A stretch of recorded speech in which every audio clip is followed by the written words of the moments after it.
After Kennedy was killed, CIA Chief Richard Helms put John Moss Whitten in charge of the CIA's internal investigation of the assassination, which probably goes to show how little knowledge had seeped into the agency outside Miami.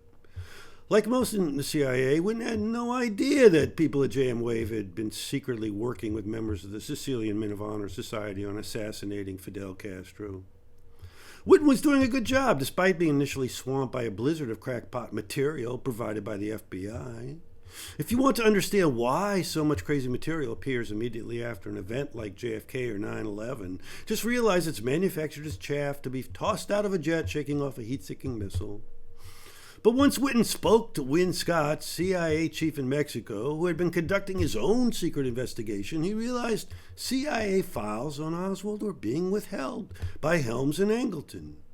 Whitten's investigation was narrowing down to the CIA's largest station outside Langley, known as JM Wave.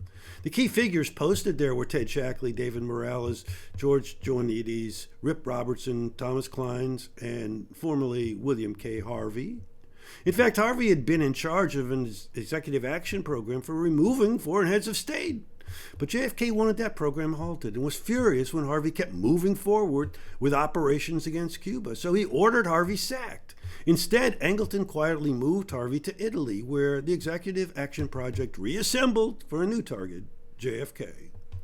Funny how just when Whitten began poking around JM Wave, Helms took him off the investigation and armchaired him out of the picture. And guess who replaced Whitten? Why, James Angleton, of course. Now watch the dead bodies pile up around Angleton, starting with Win Scott. Funny how George Joanides was brought out of retirement to act as the CIA's liaison with the congressional investigation. But you can probably understand why they keep putting the fox in charge of the henhouse when it comes to this story. Joanides was in charge of the anti-Castro Cuban group Oswald had some staged encounters with in New Orleans, a group that seems to have participated in the cover-up. Sam Giancana got whacked while alone with someone he trusted, making breakfast, when he got an unexpected bullet in the back of the skull. According to some highly placed CIA officials, the shooter was William K. Harvey, who would have been covering his tracks on the Kennedy killing. They lived fairly nearby each other, Giancana in Chicago and Harvey in northern Indiana. After Giancana was gone in the summer of 1975, Roselli lost his power base and fled to Florida, seeking refuge with the Trafficante organization. Within a year, Harvey was dead, and 2 months later, Roselli wound up diced in little pieces in a barrel in Biscayne Bay.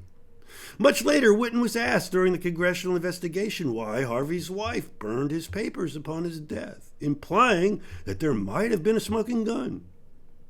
He was too young to have assassinated McKinley and Lincoln, replied Whitten. It could have been anything.